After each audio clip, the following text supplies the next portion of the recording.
Hello, shooters, loaders, and casters. Welcome to the Georgia Shooting Connection Friday Night Live stream. We got some links out. Maybe we'll get a few more participants in the panel.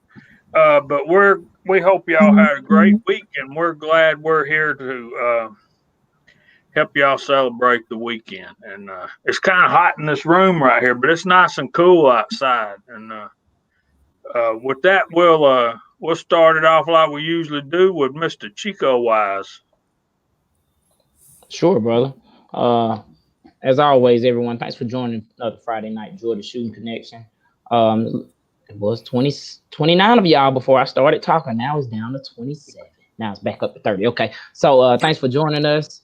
We I would say we don't have no topics, but y'all know we always come up with something. So we can always, answer questions if you have something that you've been working on, whether it be casting, reloading, shooting, or that's pretty much it because we don't really talk that other stuff over here. So,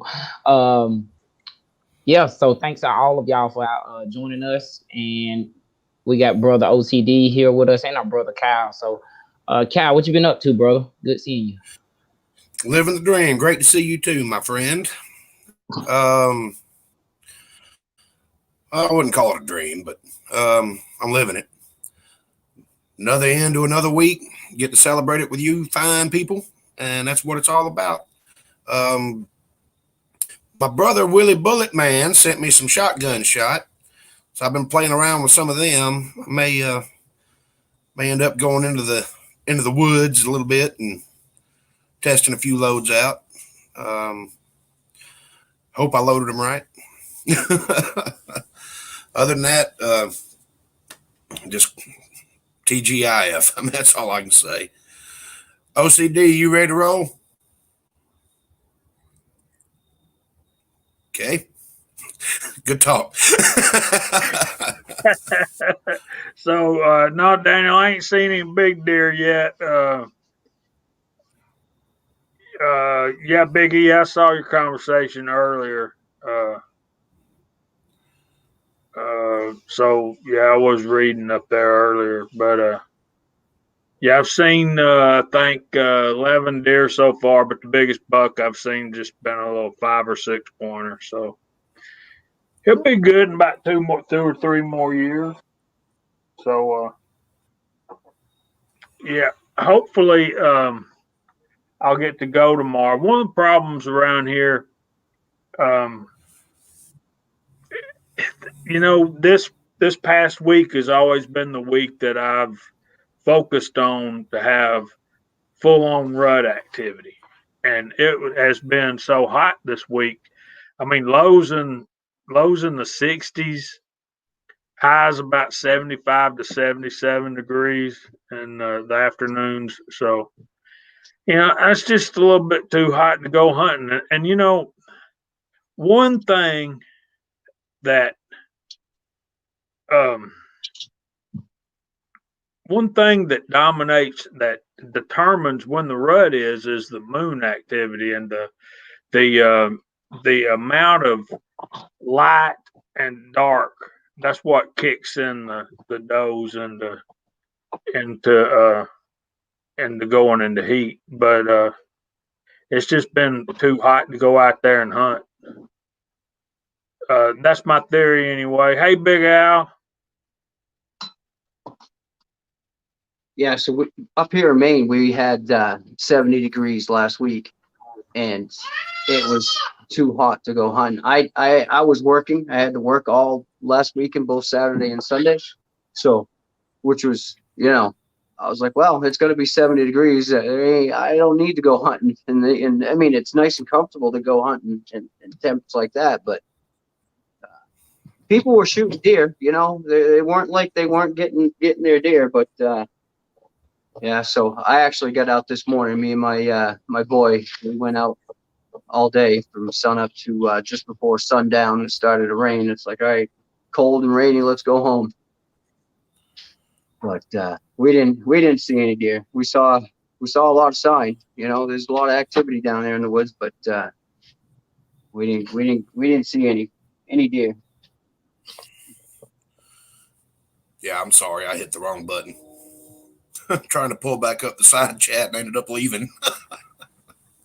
They shouldn't put two red buttons that close to each other. That mean different things. Y'all can hear Well, me, I right? My know that. microphone is working. Oh yeah. Okay. Cool. Lots Yep. of friends, brothers, and sisters out there in the side chat. Thank y'all for being here. We're going to have to get us a shotgun reloading live stream going. Does anybody else, you guys load for shotgun? Yeah, I'm figuring it out. Ocean's hooked me up. And between him and, MCK reloads too. Right. Good Lord. What is his handle, Jamie? JCM 45. Between those two, they are a plethora of knowledge. Yeah, I don't shoot my shotgun very often. I used to do skeet a lot. I say a lot, once a month maybe, but got one of those, skeet shooters that you sit down and it has, you can put the pigeon on it and it's pretty nice little thrower, but better than the handheld one. And we used to shoot a lot, but we haven't in a while.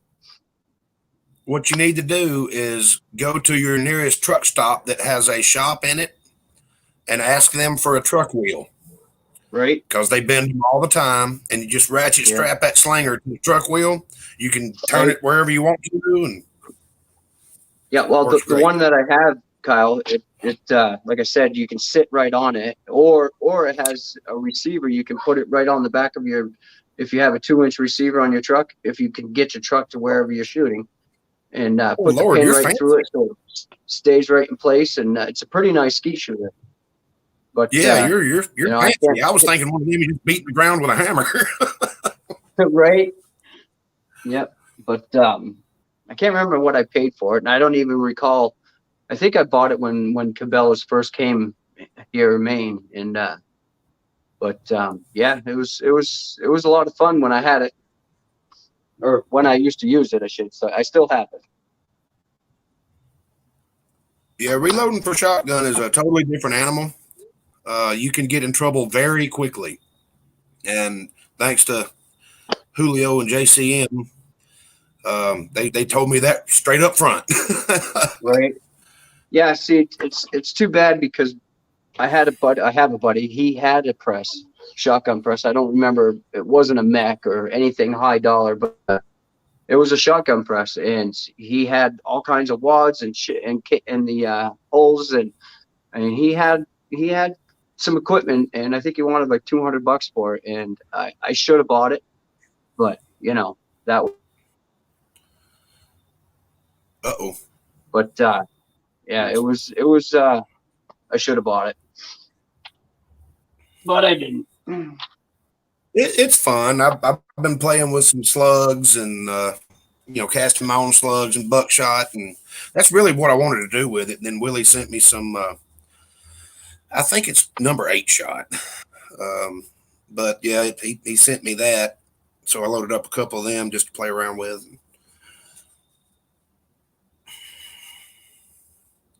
Yeah, it's getting insane, man. Everything's insane. The prices are. I haven't even stopped at Cabela's. I drive past it twice every day. It's only open on the return trip, but what's going on? That parking lot is always jam packed, and I've heard all kinds of people saying, "Oh, I ain't got nothing on the shelf. I ain't even got any 3220 or whatever." Everything they got is gone as soon as it gets there. It's not like the trucks ain't running, I know they're getting deliveries. There's not a production problem. It's just everybody buying everything they can find. What I've been seeing is within the last week, I've seen I've gotten emails with reloading equipment on sale, and I'm like, don't nobody need no reloading equipment. We need like supplies. Like everybody knows the main thing now is primers. Yep. It's Yep. So it's like I'm sure most everybody, if you haven't, you probably like, let me go buy powder, because without one or the other, you kind of up the creek without a powder. So, but I think I got an email today from Mid South, and it was like they were showing some kind of kit, reloaders kit, and I was like, ain't nobody. There's really no. Don't get me wrong. There are interest in reloading. I've had people reach out to me on Facebook and stuff like that. Like, hey man, I want to get into reloading. I'm like, you got any primers? It's like, you got any primers? So I hate to be like that, but I'll tell them, if you can find a good deal on some equipment, by all means purchase it. But when everything normalizes, hopefully, and comes back down how it was, buy primers, buy powder, buy your projectiles if you're not a caster, but even brass is getting hard to, it's come. It's like, where's the brass at? Yeah, well, even the shooters at the gun range are picking it up now. Well, I've been hearing a lot of people are picking it up just to bring to the scrapyard because it's, clean brass is worth money. Yeah. I've been hearing a lot of horror stories about the cost of components, like powder's gone up way high and primers. Somebody was it Willie that $68 for a box of primers? I think it was Willie. Yeah, I think it was. That's insane. That's double the price, because it was what, 30 something for 1,000. I mean, I don't want to pay that much, but if I have to, I will. I mean, fortunately enough, I still have, and I'm not shooting like I was, back, 6 months ago. So, so it's, yeah, I went into my local Cabela's just yesterday, and I picked up a box of Burger hunting bullets. These are 6mm. I'm going to load these up for my 6 Creedmoor, and they had 2 progressive presses still on the shelf. They had a couple of single stage press Hornady. I didn't see any RCBS presses or any other press, but they for pistol they had some Berry's 9mm on the shelf, and then for rifle, they still had 6mm, they had 6.5, they had some 30 cal. I was surprised to see how that they had an okay selection of bullets on the shelf, but they didn't have any primers or powder. I was in my local academy here where I live, and they didn't have hardly anything left. All they had was the stuff nobody wants, or the stuff nobody knows what it is. Yep. There was 1 or 2 different powders, but they had, it's like for 50 cal or something. I mean, it's Rotumbo, I think, was one of them. It's stuff nobody's looking for, right? And even when things were getting a little tight and hard to find, Cabela's would have something on the shelf. But I hadn't even been in there, and I've heard people that have been, and they ain't got nothing in there. What was it like when y'all were here? Jamie, did you go down there? He's busy. Chico, did you go down there? I went to Cabela's Thursday, and I went over to the counter to look at some scopes, and there was a lady there buying a handgun. So I said, "Can somebody?" All right, there's 4 guys selling 1 girl 1 pistol, okay? And they're all like, and she wasn't that hot, man. Come on, guys. I'm not saying so. And so I said, "Can somebody help me with one of these scopes?"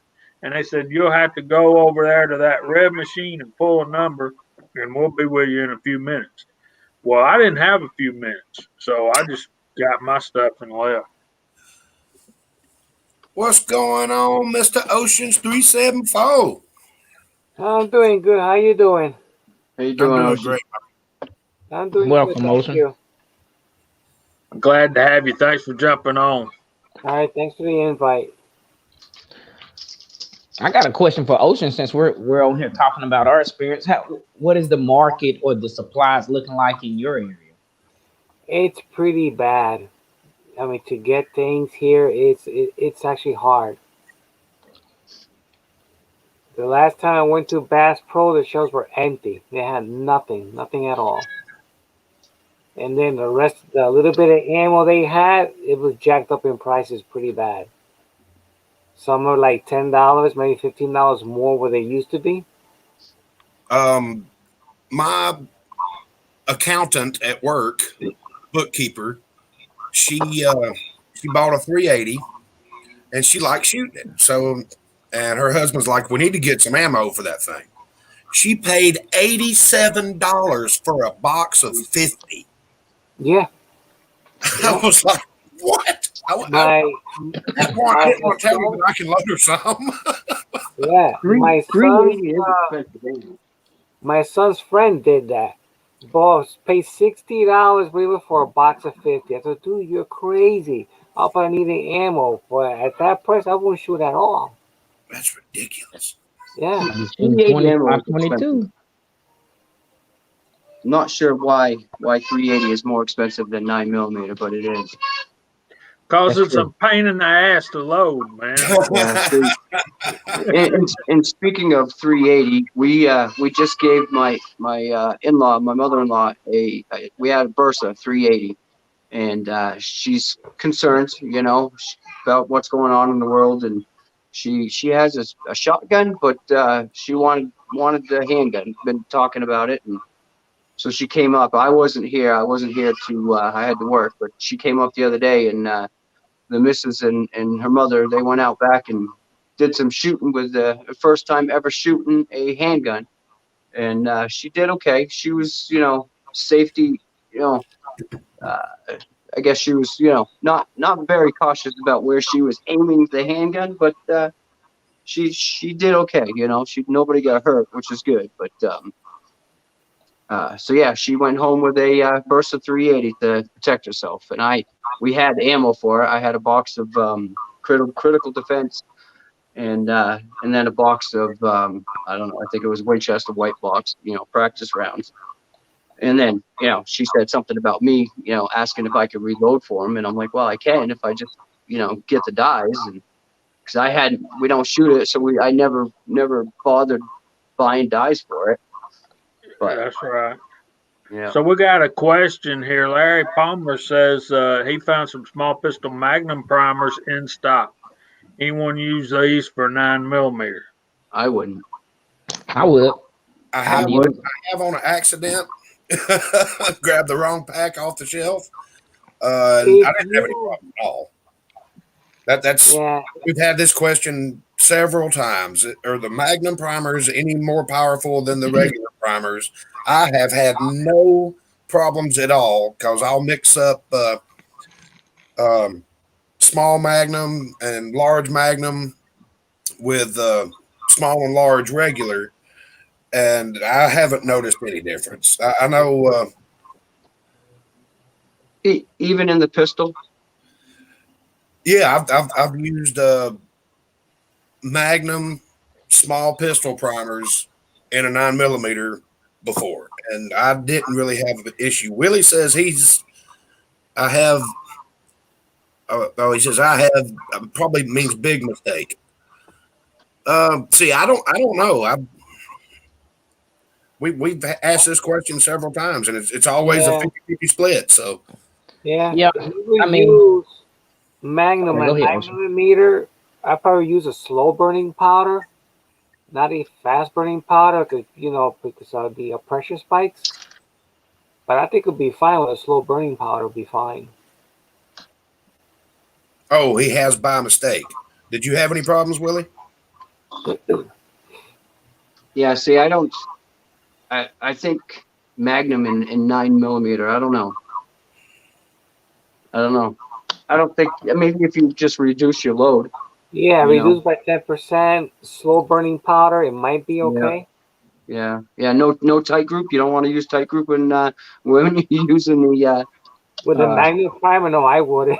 right. 231 would be a good powder to use if you were going to use the. Hey Brian, how you doing, bud? I remember that. Yeah, we were talking about that 380 the other day. It's Brian. He's a buddy of mine, just down the street, and we were talking about the freaking the handgun, and I couldn't remember the guy. The Bersa. Yeah, Bersa. Funny. Yeah, I use tight group too. Mr. Bald and Curious. And speaking of Bersa, there's a new Bersa in town, and I was looking. Can't remember what website I was looking at, but there was that caught my eye. It was like, I don't know, $230, $240 for a. It's brand new Bersa. I can't remember what the heck the name of it is. I don't even. It may. Yeah, but anyways, I thought about buying that handgun.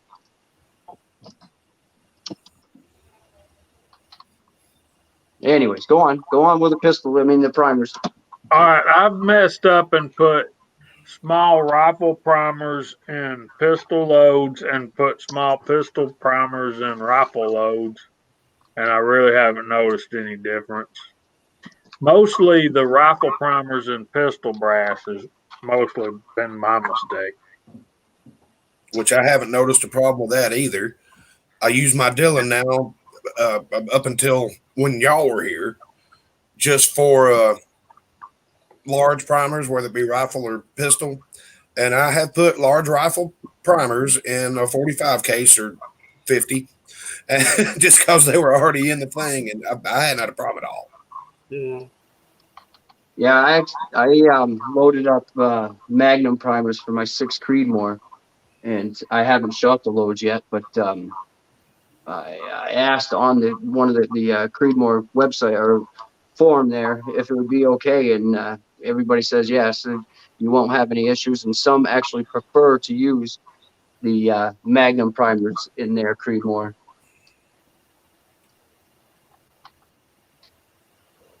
Versa Thunder. Uncle Jim was saying, is it the Thunder model?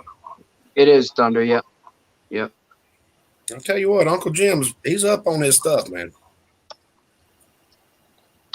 Guess that's what happens when all you do is sit up in Utah on a beautiful piece of property and shoot things all day. So you like that brand, the Bersa Thunder? Mario, it wasn't a bad pistol. There's a lot of safeties on that Thunder.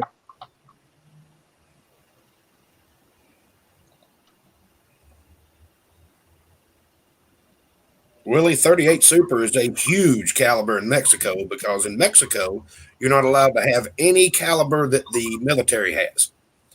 So they got all NATO stuff. And so the biggest selling thing is a 38 Super.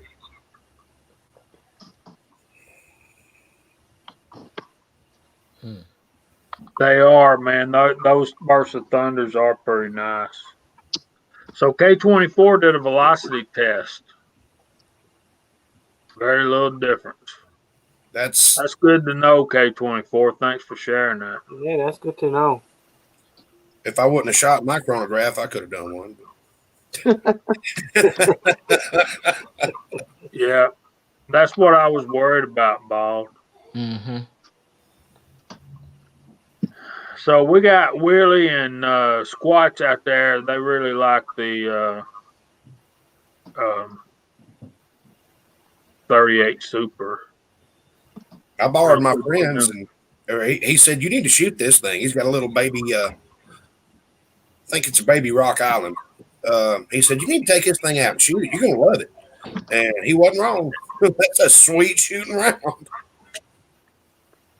Scotsman's got an answer for everything, don't he? 10mm, 44 Magnum. 44. There's the Texas Outlaw Michael Signs. About time, buddy. We've been missing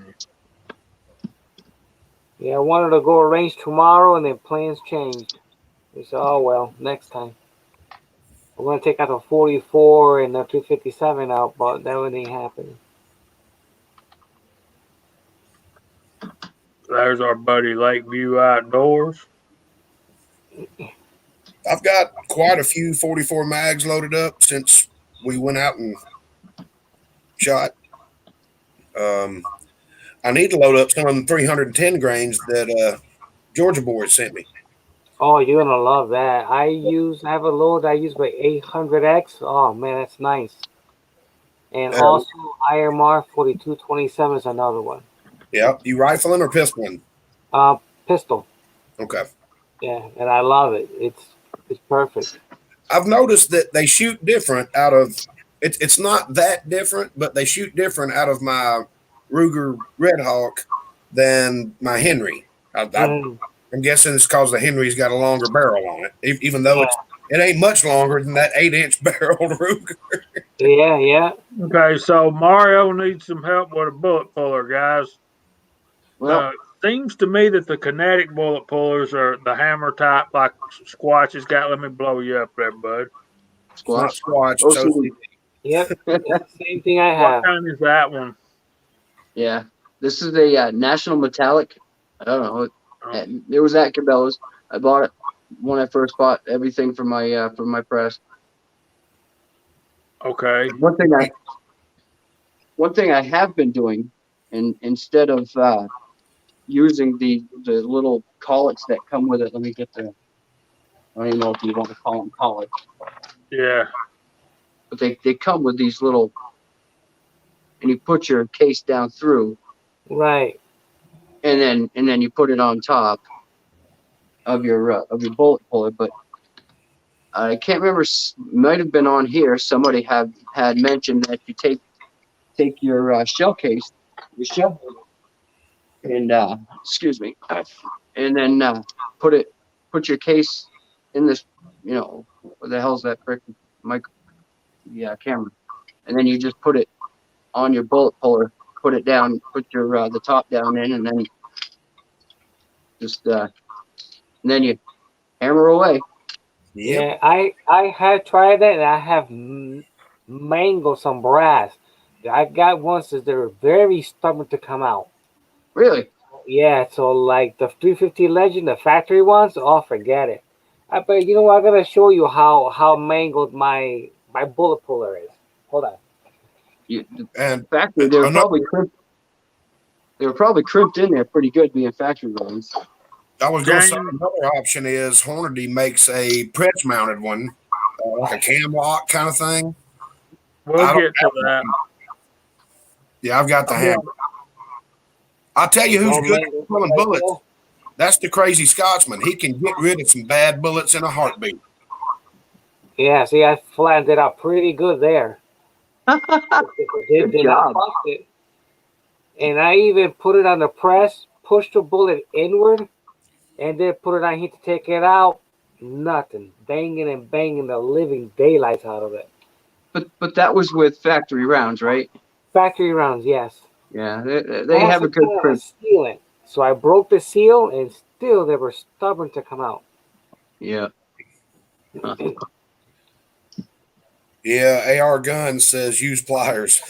Just take the die out of your press and raise it up. Yeah. Pinch it with pliers. I think who was it? Was it Tim that made that video? Yeah, I think Tim made that video with a Leatherman or something, but it ruined those bullets. Oh yeah. That was actually Tim. Yep. He said he just wanted the powder back pretty much because Yeah. he was going to melt the bullets down anyway, so it didn't matter. He just wanted the powder back. sorry. Well, Ocean, you need to say hey to James Pollard for you. Yes, Uh, I did. I said hi earlier. I don't think he saw me. Okay. So he didn't. Yeah.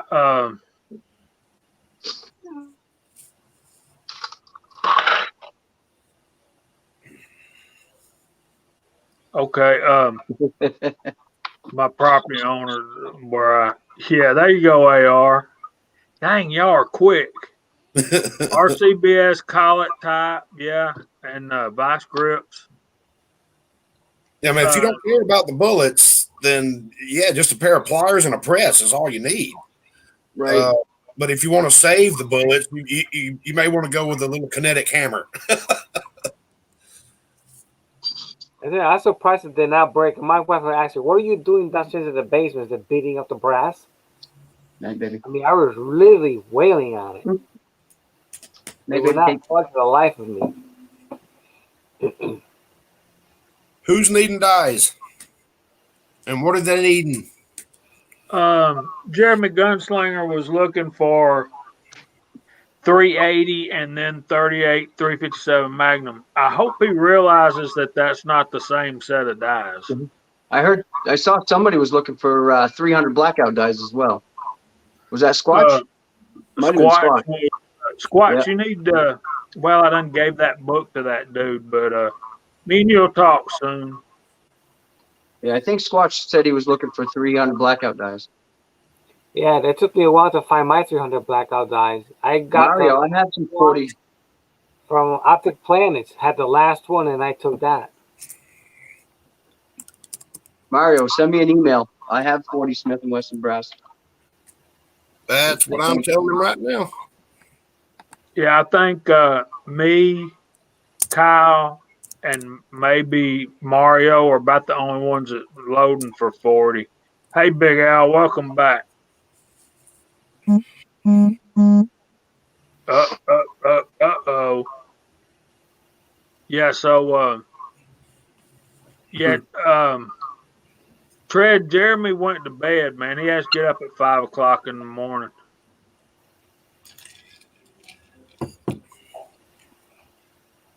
So he probably will. Maybe he'll watch this again, or maybe I can send him an email. There's Walter Davis. What's up, my brother?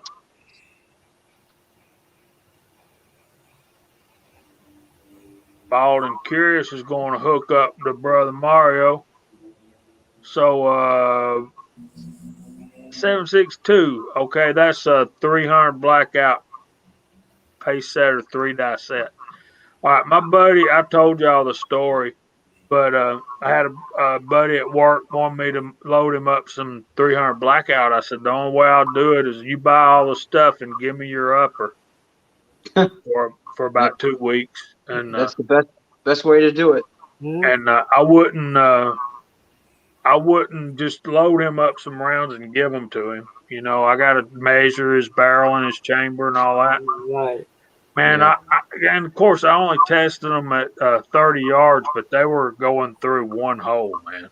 Yeah, I had a buddy that wanted me to make him some 45-70, and I told him, and he's been saving all his brass since he bought his rifle, that and 35 Remington. And I told him, I said, yeah, I said, you buy the supplies. I said, I'm gonna need primers. You know, that's the biggest thing. I said, you can buy, you know, if you can find the primers.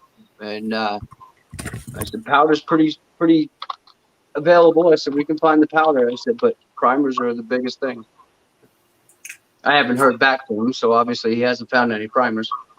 Well, this buddy come up with some. He's like, "What do I need for hunting?" And I'm like, you know, I was like, what I use in 30 calibers, 150 grain Hornady SST. So he come up with 100 of those. He bought a set of Lyman dies. Bought a pack of 100 pieces of Nosler brass. So I'm using good stuff, man. So I go out there and shoot them at 30, 35 yards, and I'm putting them in one hole. So that's pretty good. Then I loaded them up some of my cast bullets, 135 grain Spire Point cast bullets. They shot real good too, but not like those Hornady SSTs, man. Oh, dang, Mario. So, Chico, what are you using for a bullet puller, man? I posted it in the side chat. I'm using the same one that Ocean showed, that Frankfurt Arsenal kinetic bullet puller. Now, keep in mind. Hold up, I got a caveat to that. I did break down back when recently our RCBS had a sale, a rebate deal thing, and I think I posted about it. So I bought a lot of RCBS stuff to get that rebate. So Squats was talking about his he needed 300 blackout dies. That's when I bought my 300 blackout dies. I bought RCBS's bullet puller, and I bought the collets for it because their bullet puller you have to have the collets. Actually, any of those bullet pullers that screws into the script and screws into the press, you have to have the collets for it based on the diameter of the bullet. So, but I normally bang them out, and I'll tell you what I do. Instead of banging on steel or the ground or the concrete, I've got an ingot, ingot of lead, and because it's dead. You know, if anybody's hit lead, especially if it's soft, it just stops. You know, no vibration back or nothing, and it gets it almost on the first time. So I've got a little cupcake, not a cupcake. I got a the one that Elvis Ammo does. Those size ingot, like a muffin type of thing. yeah, just like a small pound cake or something. I use that. I've got one that I just use for pulling bullets. Over time, I haven't had to pull that many bullets, but when I first started, I had to pull a lot of bullets. So I seen this video of y'all know. Oh crap! Y'all Yes, know Chris, Country Boy Prepper, and he had a video where he was sitting there. He's got a reloading plant down the road from him, and he does some work for him, and they gave him a bunch of 9mm stuff so he could pull it and keep the powder and everything. I think all they wanted back was the brass. I'm not sure. Anyway, so he's sitting there with 2 5-gallon bucket full of 9mm rounds, and he's putting them in that little hammer puller, and it hit an anvil with it, and I mean one pop, and it was apart. And some of my stuff I'm afraid I'm gonna break the plastic hammer beating the crap out of it. Well, I think Georgia boy busted his one time in a tip, and he said that he thought these things was indestructible. He made a video on that long time ago.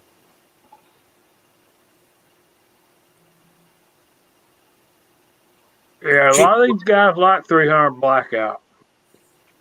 Chico, you could at least be kind to everybody else that's not eating pizza and turn your camera off. Yeah, no, I like the 300 blackout. It's fun to shoot. It is fun to shoot. You can do a lot of stuff with it. You sure did, Tread. I run everything from 110 grain to 230. Mm.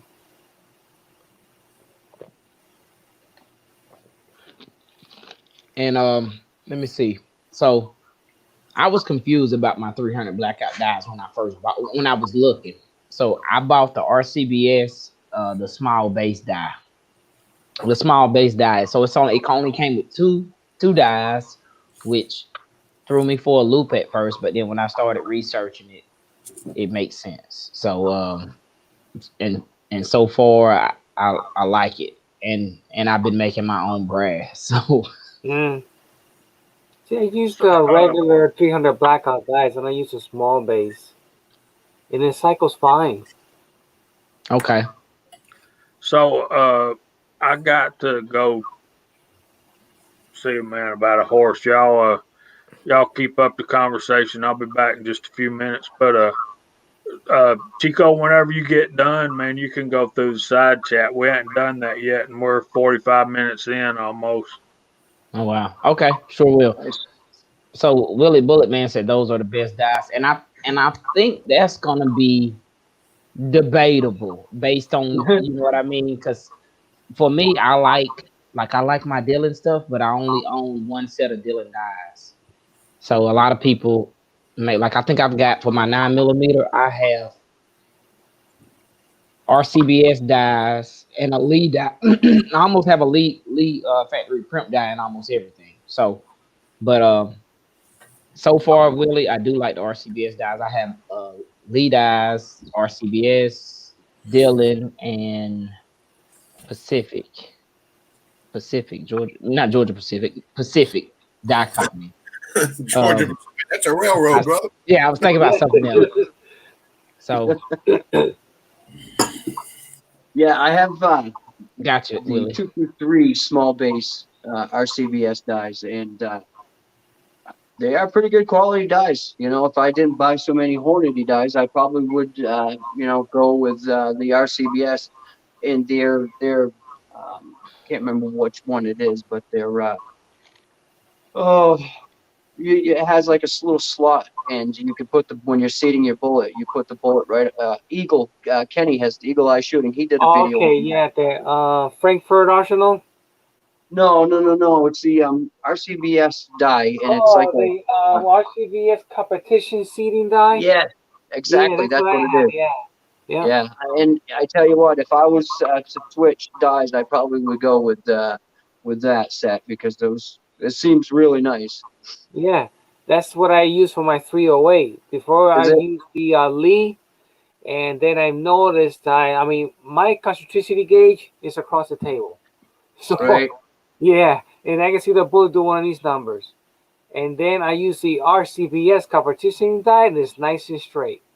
No So kidding. it's a big difference in bullets in between both. And Yeah, that's what I use with 308. right. Well, the Lee sets are, they're budget minded sets, and Mm. I've made some good ammo with the Lees, uh, but I don't, I wouldn't consider them, match grade. Yeah, no. I use it a lot. The most I use is their what the die is, the one that you could squeeze the mouth or their without resizing it. The for the neck tensioning. Yeah, Oh, The one that the comes with collet, yeah, the one with the Lee. the neck yeah. sizing. Yeah, Neck size, that's right. what I use a lot for the 308. Your neck size, your 308, you don't Yeah. full length size. What I do is I I do a few different processes and it works pretty good for me. For sizing and pushing the neck back, I use the Redding body die Yeah, with the Redding shell holder. I, do that as a set, and right. then I go size my neck with the Lee, and then I have a little it's like it checks your step how much neck tension you want. It's like a Yep, little gauge, and that's what I use to check my how much neck tension I give it, and sweet. it works very well. And then I Yeah, use the collet Lee collet to give it a crimp. yeah. Well, having consistent neck tension is key for accuracy. And since I started doing that way, I have gotten very good groups with three different powders on the 308. I believe it. And I've been working on it for a long time, and that what works for me, so I stick with it. Few little more steps, but it works. Right. Hey, Kyle. Are we having an echo? Yeah, somebody's got an echo. Thought it was just me. Kyle, if you can hear me, what kind of set of dies do you use for your 300 blackout?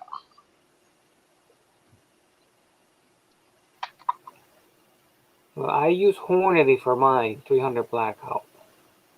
So And Hornady. same thing with my 350 Legend. I use Hornady. I like Hornady dies.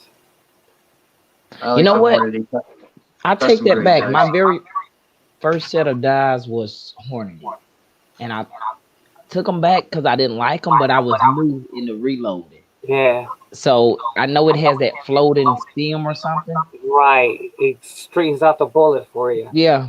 So I took them back and I got RCBS. So, and I never bought another set of Hornady dies. Yeah, but that's odd of you, Chico. Where you when you buy dies or anything Hornady, you can get free bullets. Yeah. I'm surprised you took them back. And so what it was, because like my dies and bullets, at first I started buying them from a big box store. So Yeah, like my academy had RCBS and Hornady. So I was like, Hornady, it looked similar to, Lee, and it was more of them. Let's say that it was more Hornady stuff there than RCBS. yeah, But I bought a 9mm set, and I was like, I was reading about it, but it could have been because I didn't understand how it worked because I was new in the reloading, and I was reading about that stem and I didn't see any other company that had that floating stem. I was like, this is going back. And it's somewhat I like the Hornady Right. also because you need something special you gotta do. The inside guts are interchangeable between the bodies now because it's the same diameter on all of them. You can take out this pin out of here, put it in that one, and swap things around, and you can come up with something.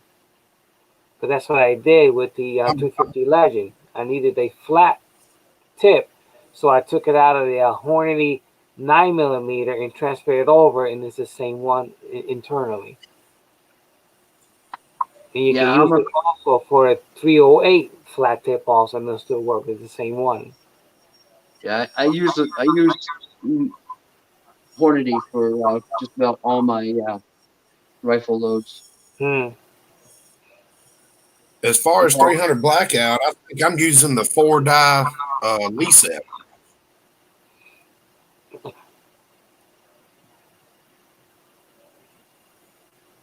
For 9 millimeter, I use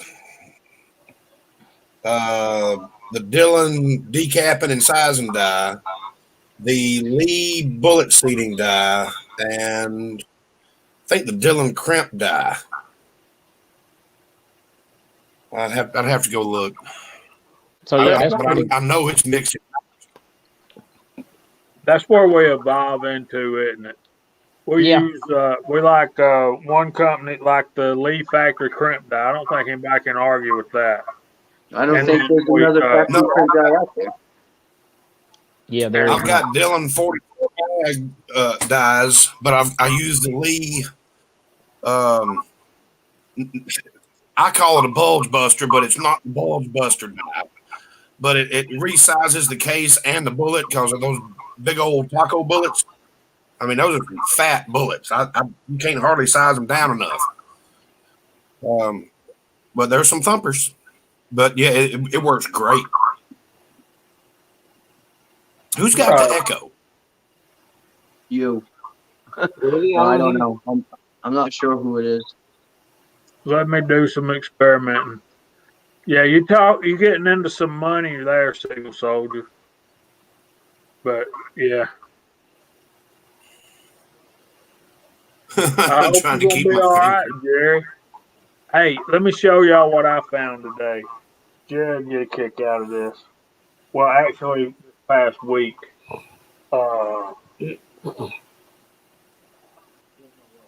Is let me blow this up for a second. Just for a second. And let me do this. Look here, Jerry.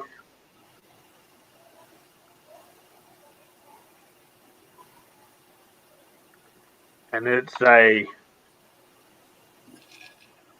3-9, 9. 32 inch, 32 millimeter rather. Mm.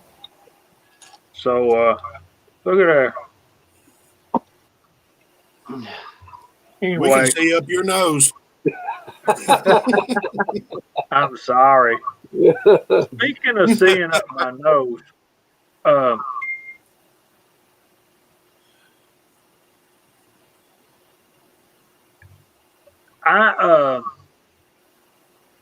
I went for a COVID-19 test today,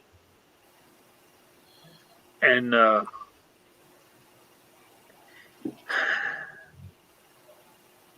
these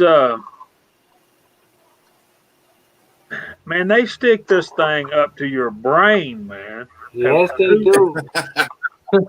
Has anybody else had a COVID test? Yeah, I wasn't feeling too good 2 weekends ago, and yeah, they check to see if they can come out the back of your head. Yep. And that Luckily, thing, It's not terrible if you're not expecting it. It's yeah, that thing's about 8 inches long, and I think they're holding an inch of it itself. Yeah, I find it kind of brutal. Yeah, I mean, if you know what's coming, it's no big deal. But But because I knew what was coming, you know. But I could yeah, imagine if you had no idea they were fixing to go all the way to your feet through your nose. Yeah, well, it wasn't that bad. no, it was okay. It just annoying, and then it stays bothering you for a bit and then it goes away. Yeah,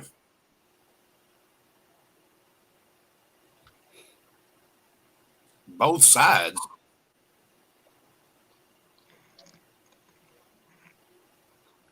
Yeah, I see. When Jamie just went through the comments, Signal Soldier 31, he was talking about the Lee crimp die. My Lee dies are the only dies I have not bought a Lee. I'm sorry, my Dylan dies are the only ones I have not bought a Lee factory crimp die for. So I've got a Dylan 45 ACP die set. I did not buy the Lee factory crimp, and I've got the 223 and 308 in Dylan, and I didn't buy the factory Uh, crimp. I like the Lee factory cream type or the collet style. I do not like the one where they got that ring, that carbide ring in there. That because, and if you notice, if you're using cast bullet, it's sizing that bullet right back down in the beginning. At one point, I was getting leading. Say, why in the world am I getting leading here? I did the right size bullet, and sure, one day I was just tinkering around, and I noticed that lead was sizing down the bullet. Then when you pull the bullet, you saw the neck fat, and the rest of the body was skinny. Now I remember Uncle Jim did a video where he knocks out that carbide ring, and You he was could pull talking that about carbide ring. It's a little painful, you can, yeah. But then you gotta go slow with it. If you're gonna progressive, like if it tilts, you're gonna bang on the side because you don't got that initial guidance to go straight in. That's the only thing bad about it. I thought I was the only one that would mix and match uh, reloading dies. The No, brands. you're not alone because I do the same. I love I love Lee. They're great. On 40 cal, it wasn't it would knock the primer out, but when you pull the handle back up, it would reseat the old primer. Mm, I'd have 100 rounds with the old. I'm like, why ain't I going through primers? You know, and so I bought the Dillon set, and it actually flicks it out. hmm You run your die up, and there's a spring in there, and it goes blink, and it actually flicks it off the decapping pin. hmm yeah. So I mean, there's that, but I don't know that if they sell individual dies.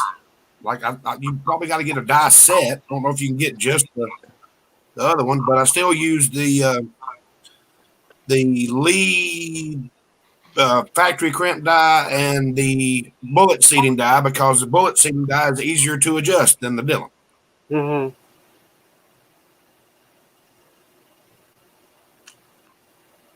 Or that's been my experience anyway.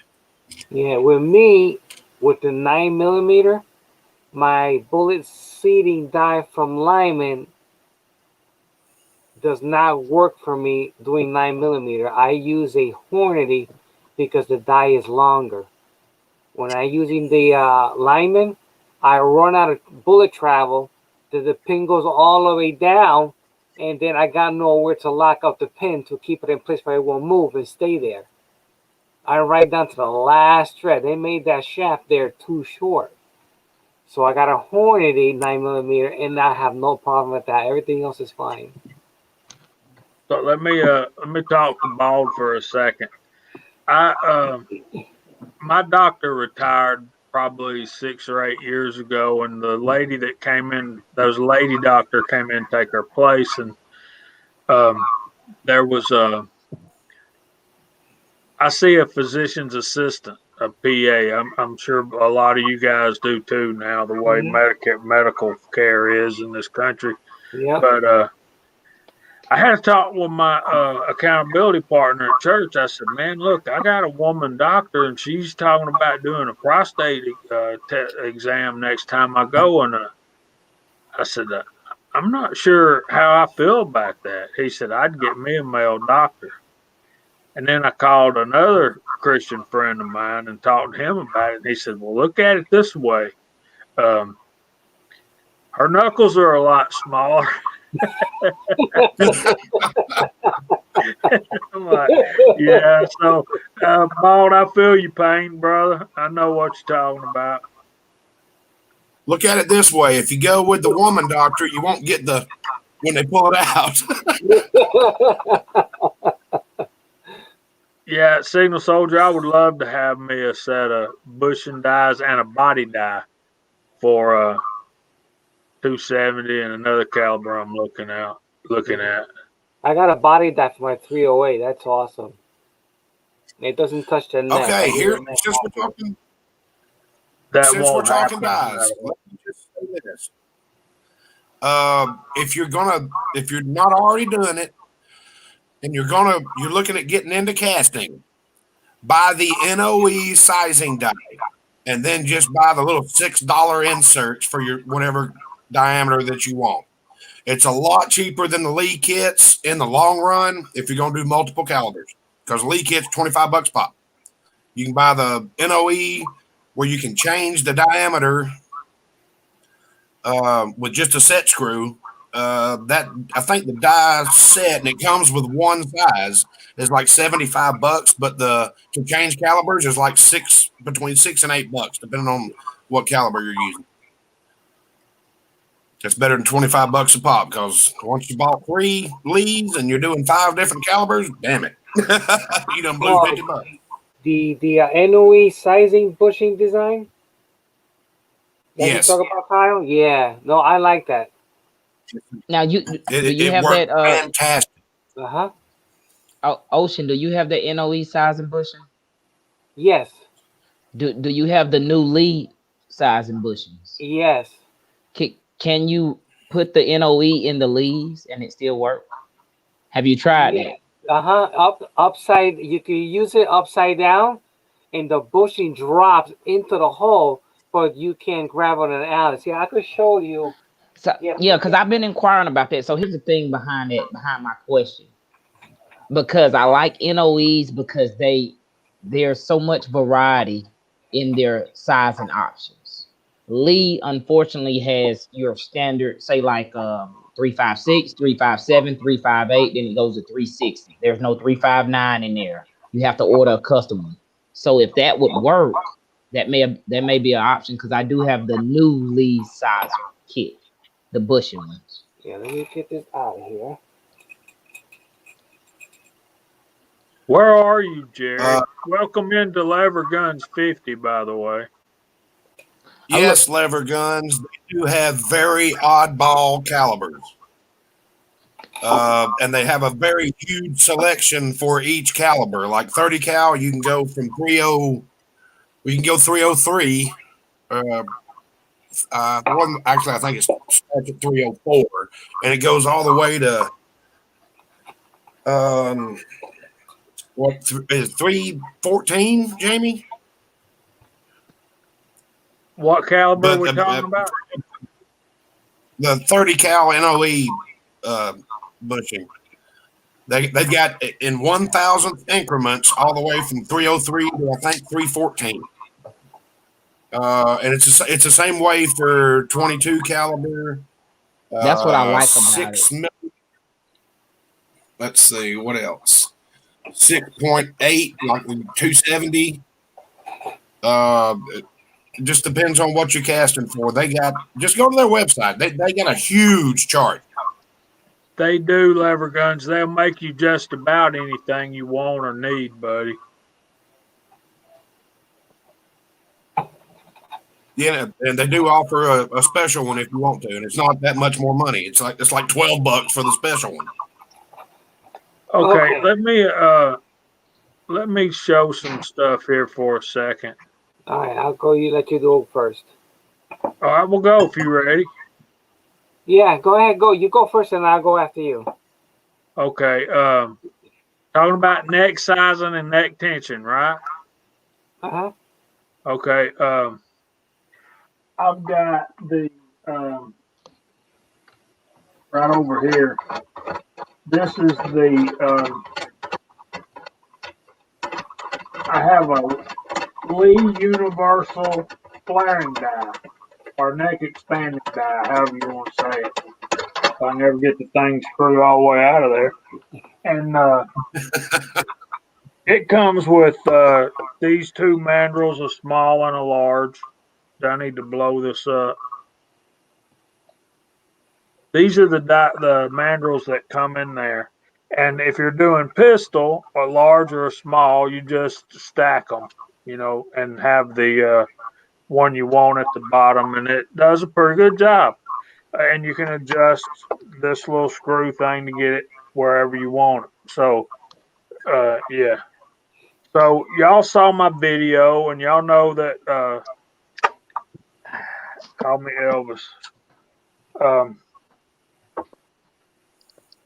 y'all know that Ozark sent me some stuff to reload 7.62 by 54R, and I bought this from NOE, and it is 312 to right here, and then it bumps. It's got like the M dies from RCBS, and that's 316. So you got about a 4,000th little jump right there, and that'll put, in theory, that's going to put perfect neck tension on my. I'm sizing the bullets to 312, and my bore is 311. So I think I'm good.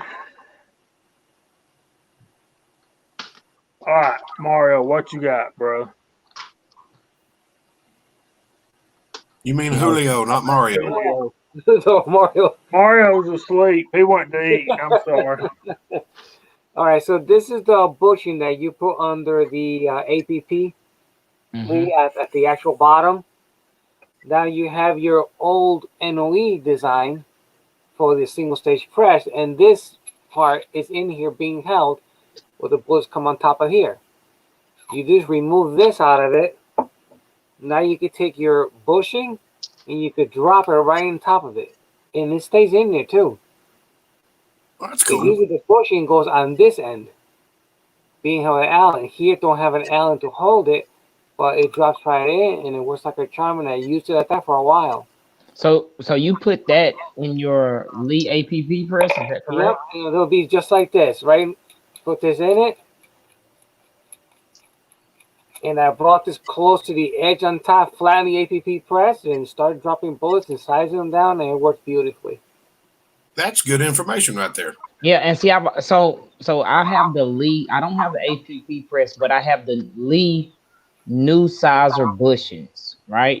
Uh-huh. Lees are made out of steel, but I still have that same bushing you have right there. Mine is a little different. I know Uncle Jim knows what I'm talking about because I didn't buy APP press, but I bought just the sizing kit. Right.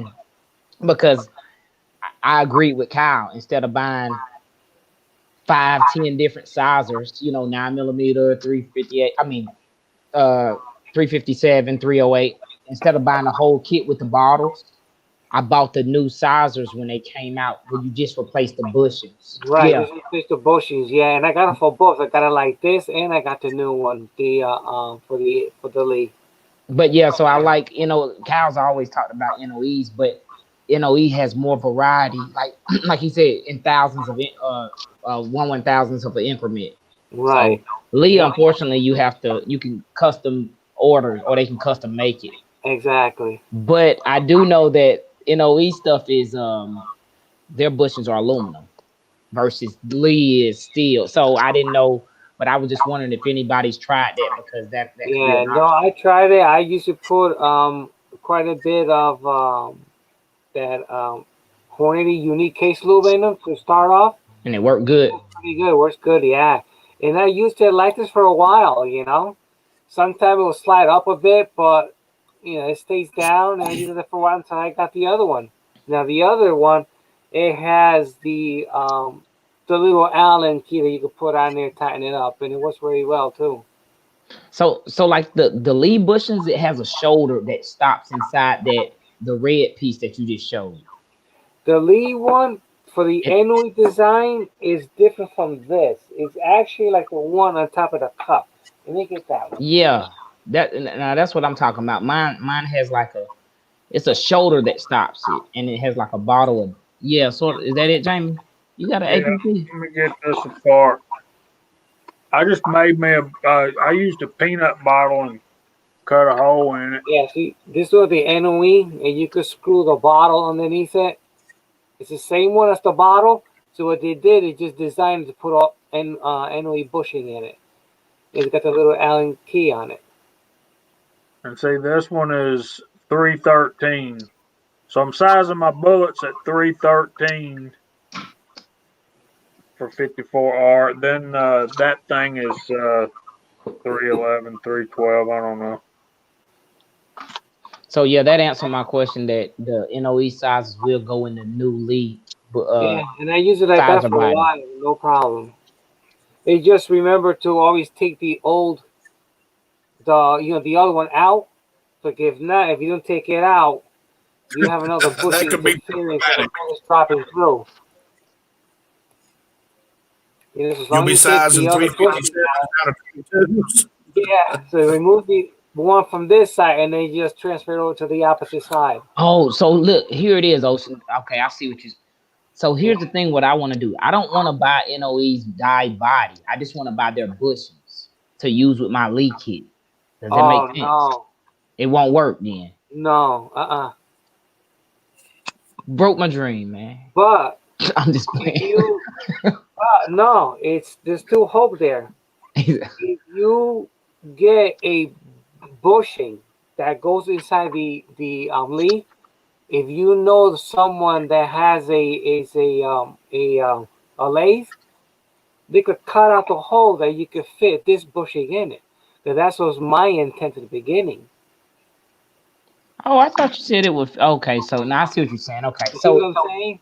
so what I My was thought was thinking, it won't. I was gonna get a lead bushing, get the biggest one they had it done in a milling machine or a lathe, and I could drop one of these one in with an Allen screw inside, and that was it, and call it a day. And Okay, you I can got you. use the actual lead design.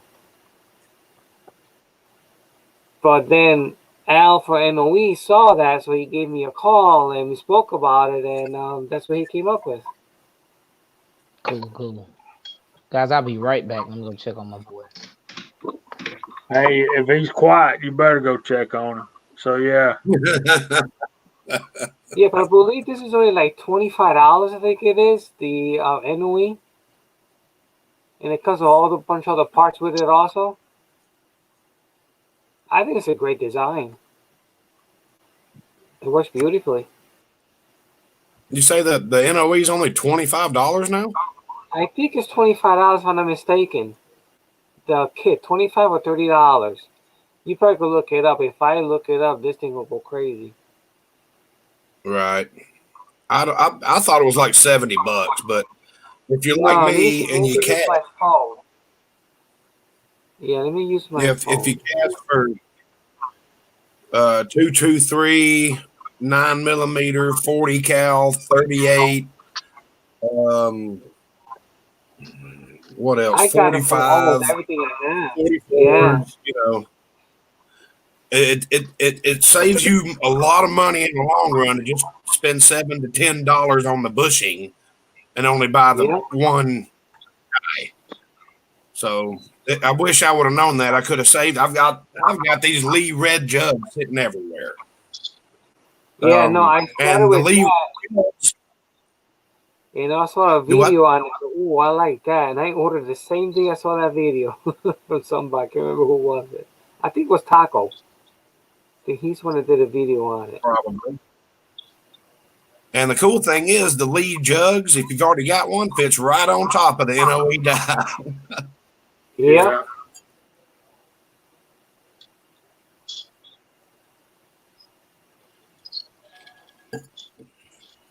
yeah. So in an hour and 15 minutes, Bald and Curious has loaded up 500 9mm. Actually, I don't know if you guys see. I don't think you can, but It's actually $39.95. It's a push-through size die body. Yeah. And it And comes Is then that with you got or just huh? is that the kit with all the different tubes and stuff, or just the die? Yeah, it's the kit with all the different tubes. You get you get Okay. 4 different tubes, one little small bushing that you can use for the top punches. You get one of those Right. with it, and then you're in your big body die here. All that's together with an Okay. Allen key also, $39.95. And then the bushing is about $9 a piece, $10 a piece. All depends what size is it. I think that's the best way to go. Yeah. Yeah, JCM made a very good point there too. I got 3 of them stacked up right over here. Yeah. The rest of them are in the basement. Yeah, I think you need to, Jerry. I'm surprised Jerry didn't have anything to say about me finding a Bushnell banner over here at the house. So there's your link, guys, if you want to get the NOE bullet sizing system. The thing If about it you're going to is, do more, that's the way to go. Mm-hmm. the thing about that is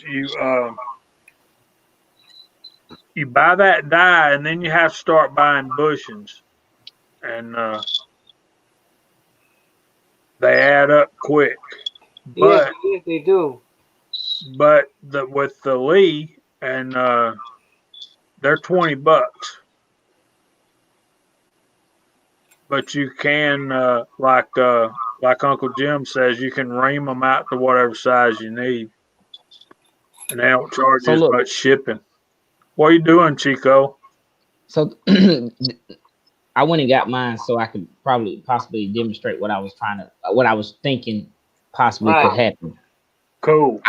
This is the Lee new bushings, Uh-huh. right? And it's got a shoulder on the inside, and it's Right. got a lip right here. So it stops right there. Uh-huh. And this is the bottle adapter. And Right. it's got that little, this sits up against that bushing. So I was hoping, I was hoping that the NOE's bushing is this same body diameter and No. possibly has a show. It's not, is it? No, let me get my caliper. Yeah, I was Yeah, I was in the gonna middle of do looking for mine. that there. I was gonna get one, ream it out. Get a local machinist if you'll do that for me. So you can use a NOE bushing in there, and it'll work perfectly. It's a 624. Oh yeah, this is 800,000. Yeah. So you can And get one. You can order one of these bushings, and then have them take the measurements, and you can make a step, and that'll work fine. And once you put a step on it, put that collar in, and it'll work beautifully. now the step on mine is 821,000. So yeah, it steps up dramatically, You and got quite a bit off. Yeah. yeah. So, but that's still an option. What you said. So, did Al already put those on the website? The one he made for Yes, you. he did. He put it a long time ago. Yeah. What's the price point on it? Do you know, Ocean? Yeah. Let me check that up now. I got mine. As soon as he put it out, he gave me a call. He said he had them ready. What? So Reloader 762. I don't know what size. I was just thinking about because Kyle's always told me about the NOE sizers, but I don't know why I never bought one. But when this one came out, price wise, I was like, I'm gonna try that out because I feel like it's easier to buy these instead of buying the whole bottles like Kyle was saying and Jamie was saying, and I totally agree because you'll have 10 bottles sitting around. Yep. And I've seen Uncle Jim's where he's talking about where you can you can open them up, but if you have a carbide size and die, what Ocean was talking about, it's gonna size it back down to what 356, whatever that die is set up. So can that carbide ring be opened up too? Because that's the only way it will work if you open up your die. All right, I mean your see, sizing die. this is what you get from me, and I don't know how much it costs, but that's what Chico. Come back here, man. And then you buy these to go in there, and that's what Uncle Jim's talking about is $6, and then you can on sale, and then you just drop that in, and there's Chico back. So Yeah. Chico, that's what I was saying. You know, that's the whole thing. And then what I did is I took a peanut jar and cut a hole in the lid, and then put it on there like that, and then put the top on, and then I put the jar on top like that, and then this is I use this on my little Lee C press over here, and just can y'all see it? You can see it in the background. Yeah, it's 19. This is 1995 from NOE for the Okay. Lee. It says here there's 44 in stock. All right, show us what you got. What's 1999? This piece here is it's on 1995. Okay, so that's basically the same you can thing use as. the NOE bushings in here. Yeah, it's like an adapter. Yeah, it's to got the little Allen there to hold it secure so it won't move. Okay, yeah. Okay. Yeah, and That's here you pretty can put sweet. your bottle on this end. So it works very good. It didn't take long to get designed once I spoke about it. When I made that video, it got a good attention between Lee and him.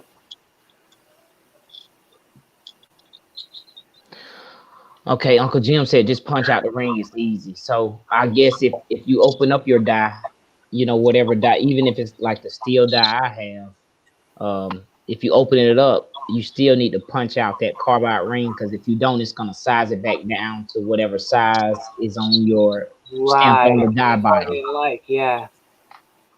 I was getting leading, and it took me a while to figure out why I was getting leading, and it was that. Actually, your carbide die just resize your brass.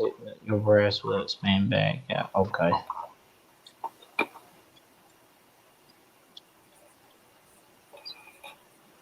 Yes, that's my understanding. 762, Yes.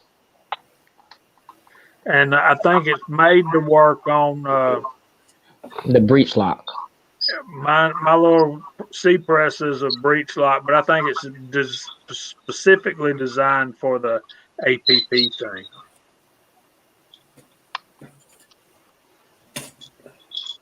Well, my little C press is over there. I'd get it and verify that. But yeah, I think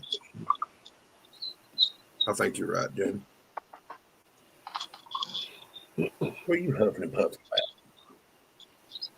So I You so ain't I even think been on I it. think we're getting like all the, I don't want to say the basics, but we're getting all of the information since there's like a primer shortage. We're gonna be ready when the primers come back in stock. We are gonna be ready hey, hey, preacher. Glad you're here, Hey, bud. Mr. Harold, that deer cut up. Hey, preacher.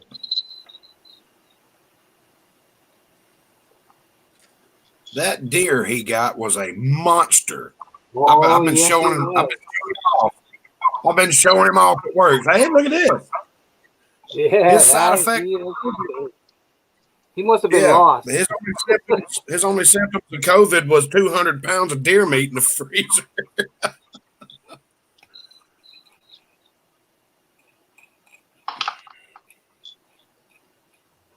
Oh wow, Jerry's in Oregon in a blizzard. Yep. Man. So I guess you don't crank the truck. I was just wondering. I thought you was just stuck in the snow or something like that. Well, come on here, preacher. They got internet at the house now. Oh, did they rain Video. that fiber optic or whatever it was he said we were doing? Yeah, he got Yeah. fiber optic internet today. That's awesome.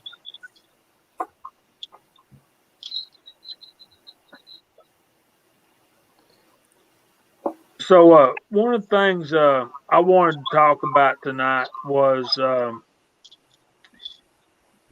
want to talk about this beard for a second. Um, it is 2 years old this month. I started not shaving and no shave November. Y'all understand the significance of no shave November? We were talking about it earlier. Uh-huh. Um, when Bald and Curious was talking about his physical. Guys, that's a small inconvenience. If they can find a problem that's going to cost you big time later down the road. The key to prostate cancer is finding it early and getting good treatment. And that's the reason they do that test. That is what they call a digital exam. And then there's another one where you go and they'll draw blood and check your PSA numbers in your blood. And y'all can't see it, but That's the same way I had it done. They actually drew blood. I If had mine today. if that test is the digital version, I'd hate to see the analog. Well, Come that's on. a digit, bro. Come on, man. That's a digit. So Only my one digit. point is, guys, we love you. We want to keep you around. Do what you got to do. Take care of yourself. Get your prostate exams. Get your PSA tests. If you can't stand the thought of the digital exam, um, get them to give you the blood test. It's okay. Just for God's sake, get your prostate tested. And y'all know we lost Mike Treen earlier in the week. Yeah. He passed away Sunday afternoon, and I'm really proud of y'all. You guys that donated to his fundraiser that we had on here, the guys that donated the prizes for the incentives. Mm-hmm. Uh, of course, I was saddened and stunned and mad and everything once I heard about Mike. But I also got to say that I was very proud of you guys for what you did for him before he passed away. And there's still part of me that says that his illness started with prostate cancer and spread because it was not detected early enough and it was not caught in time. So do yourself and do your family, do your kids and grandkids a favor. Get that prostate checked and You stay never with know. us for a long time. All right, I'll quit making jokes like that. No, I'm serious about it. I want to keep everybody around as long as we can. That's my sermon for the night. Yeah, the blood work is probably, if you're uncomfortable with the test, the blood work is probably the best way. I had it done that way. They gave me that option.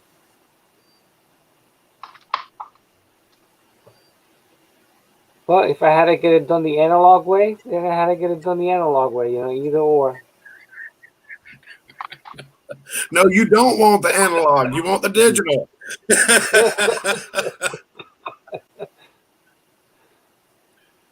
There ain't enough internet to run the analog way.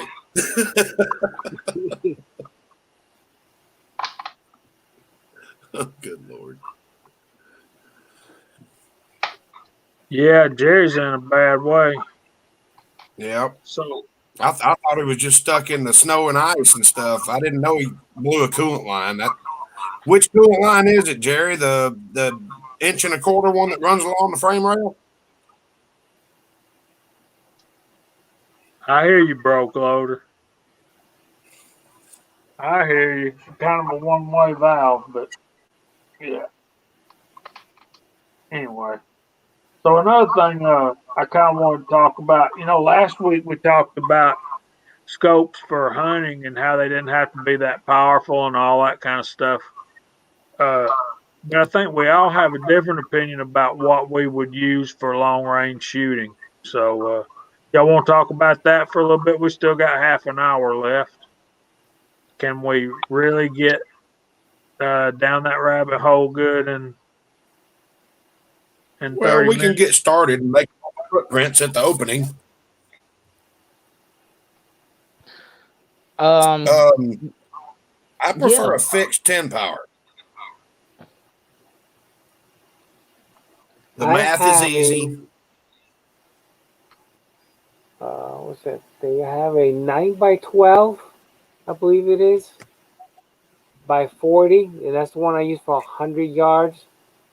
And it could go beyond because it has the in the front of it, I think it's the reticle, is it? You could adjust it to 200, 300, and that was nice. I can see the 100-yard better with that than the 3x9.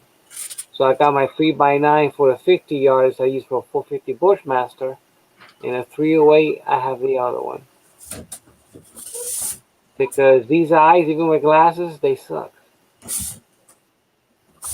Yeah. And y'all can make fun of me. Alabama Reloader, I'm glad you got that found out, man. At least they know to watch it. And a lot of times, if you got prostate issues too, guys, a lot of times they'll just want to keep a check on your numbers. So, but that's enough about that. How about them Braves? I bought me one of those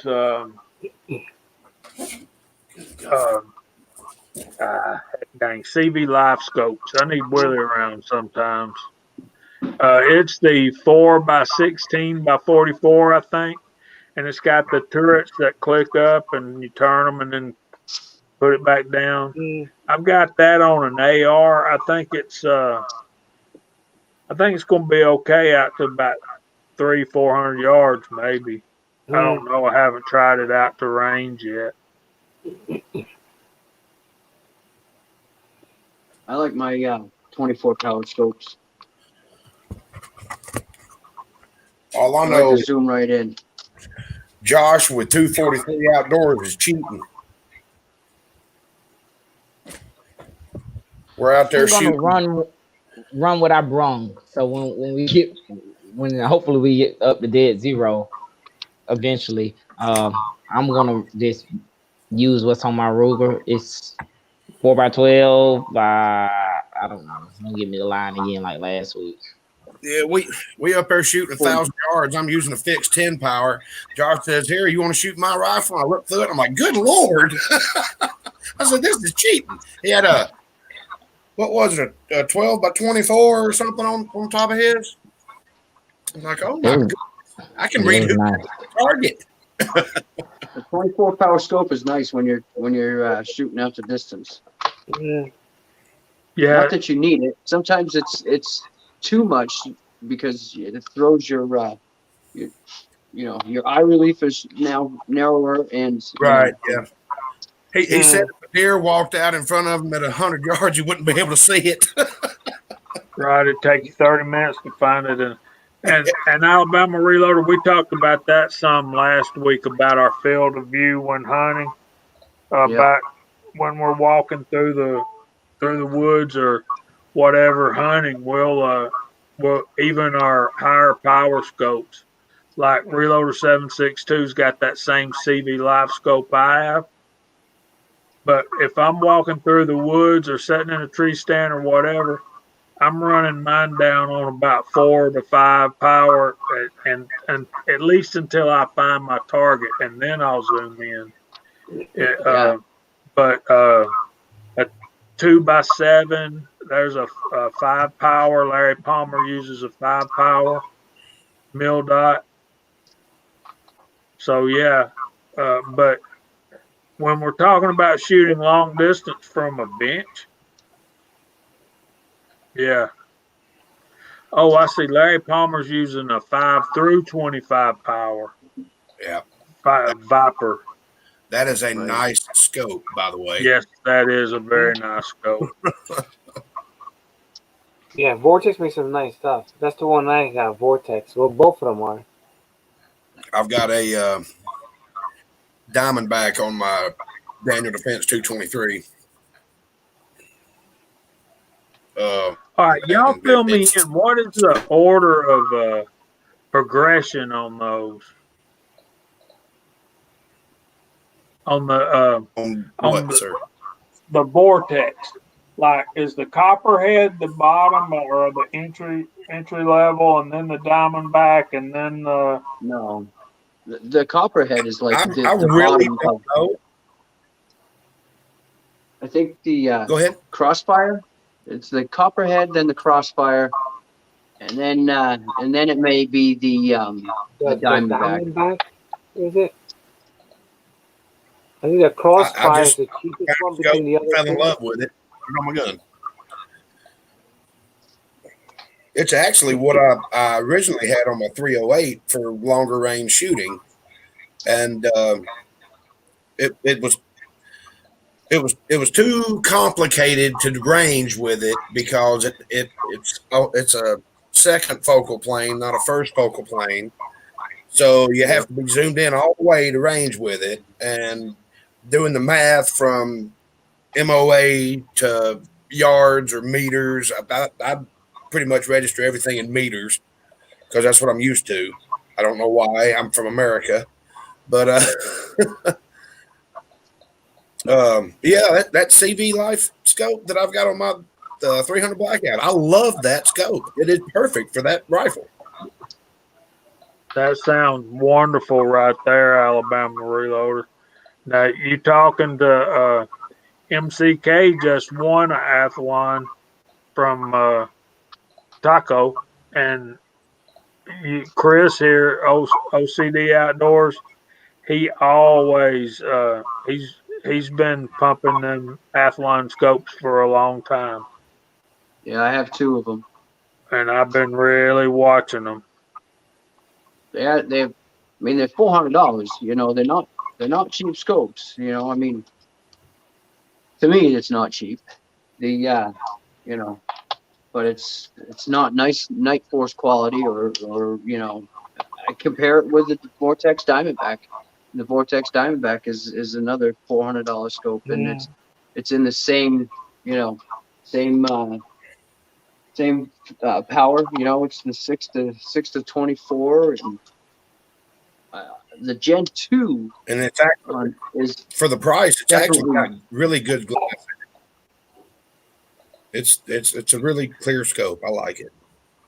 yeah. Check But that the out. SW,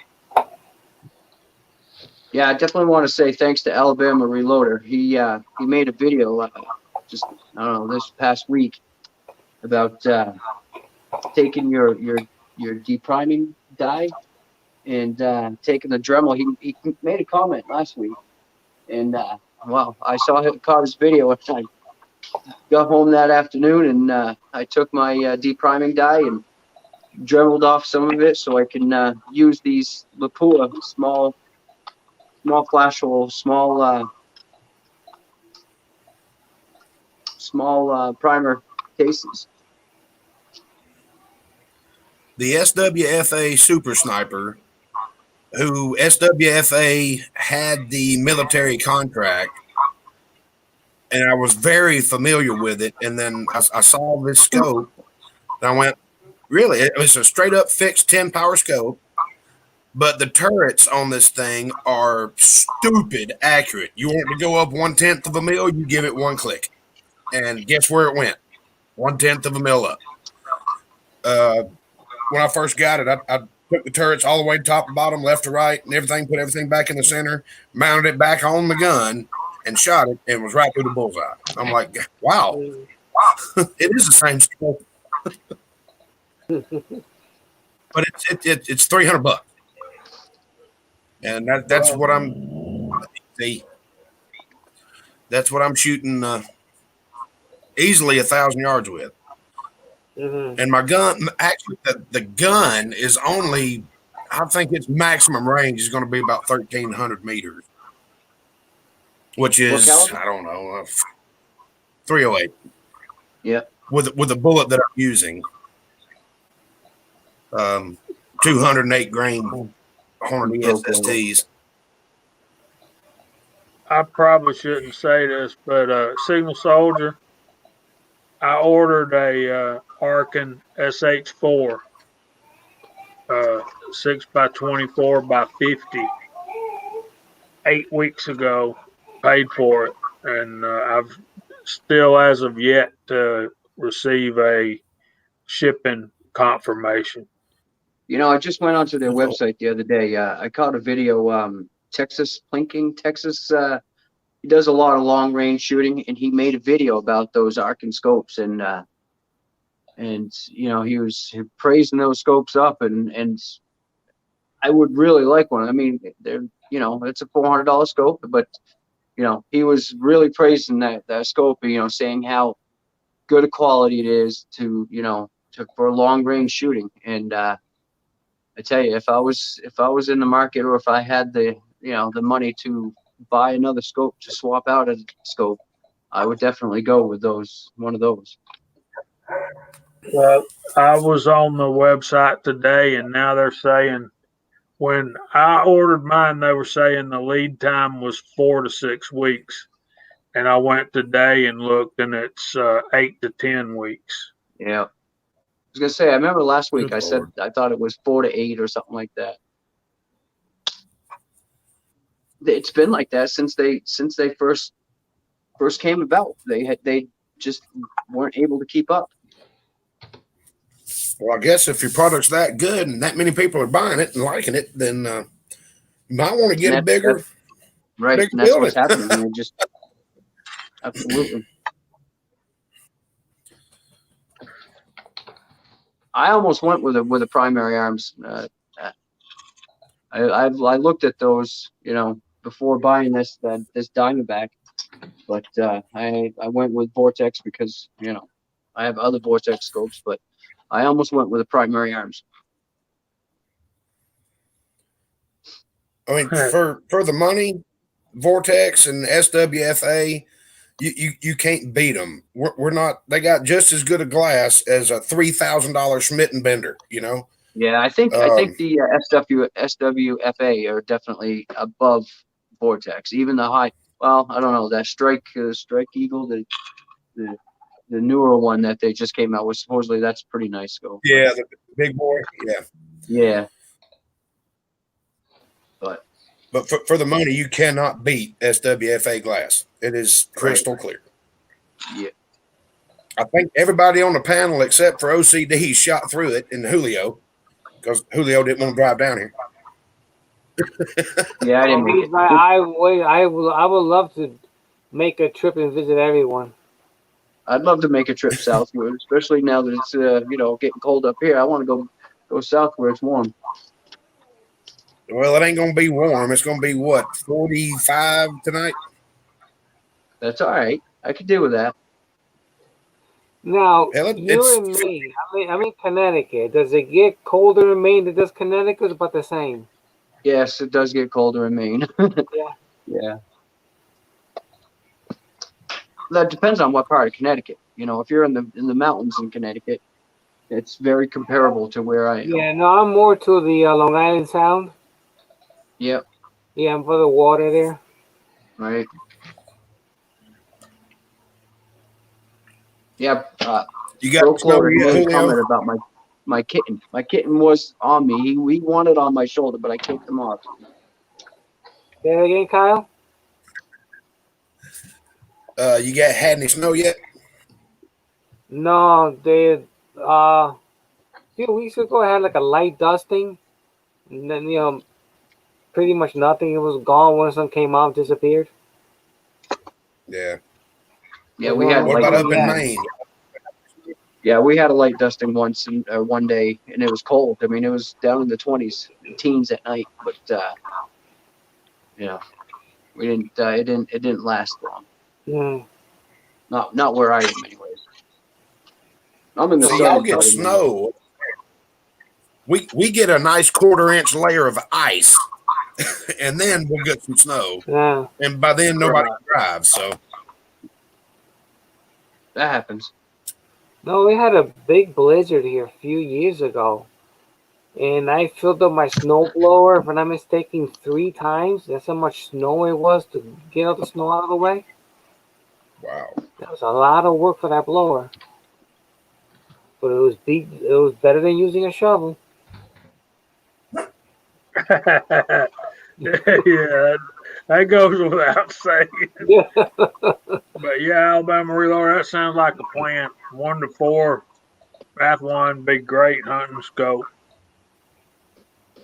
I love my 270, brother. I've only bagged 1 deer with mine.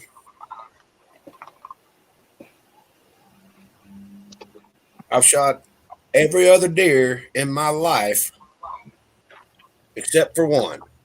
I shot 1 with a muzzleloader. Every other deer in my life with that 35 Remington, Jamie. They work, man. 35 Remington is a good deer hunting game. Hey, Georgia boy. Speak of the devil and up he pops. I guess I shouldn't have said it that way.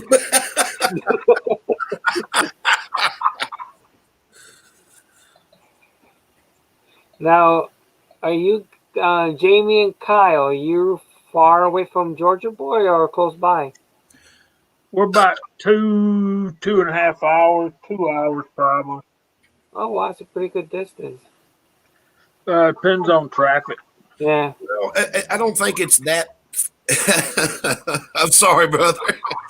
I don't think it's that far, like to where he lives, but from the gun range that we went to, it was a minute. But and there ain't no good way to get there from here. Mm. To get to Georgia Boy from where we live, we have to either go straight across Cartersville to Canton, across over that way. Mm. Or we can go interstate and go down to Atlanta 285 and then back up 85. Mm. So if you go straight across, Chico will tell you it's all mostly 2 lanes. And you get behind Farmer John on his tractor, slow down to 20 miles an hour for about 10 miles. And then when you get behind trucks and all that. So, yeah, man. Hey, KFW, what's up, brother? But if you go the interstate, at least you can keep going. As long as people don't get stupid in Atlanta and decide to block the entire interstate, you'll be okay. And we get that nonsense here. It makes me mad. So when people don't know how to drive. As the crow flies, I would say it's probably, 85, 90 miles, Jamie? No, it's further than that. But going the interstate, it ends up being 260 because you got to go 70 miles south and then come back up. If you go the other way, it's about 135 miles, if I remember right. 150 miles. But like Kyle's saying, there's and Georgia Boy, no good way to get to my house, especially from here. He lives up kind of northeast Georgia. We kind of live up on northwest Georgia. So you have to kind of go. But if you go, as the crow flies, yeah. Idaho. Traffic in Atlanta? Nah. When you coming back to see me, Idaho?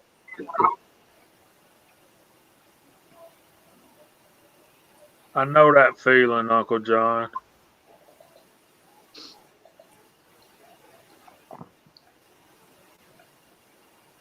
Well, we live here and we dread it.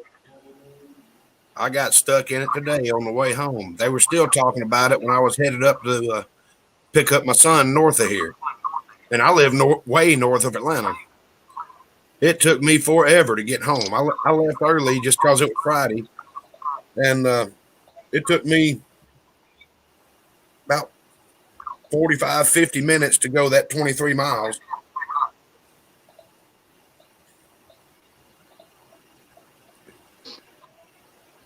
What crap are we putting it into, Signal Soldier? Time for us to sign off. Is that what you mean?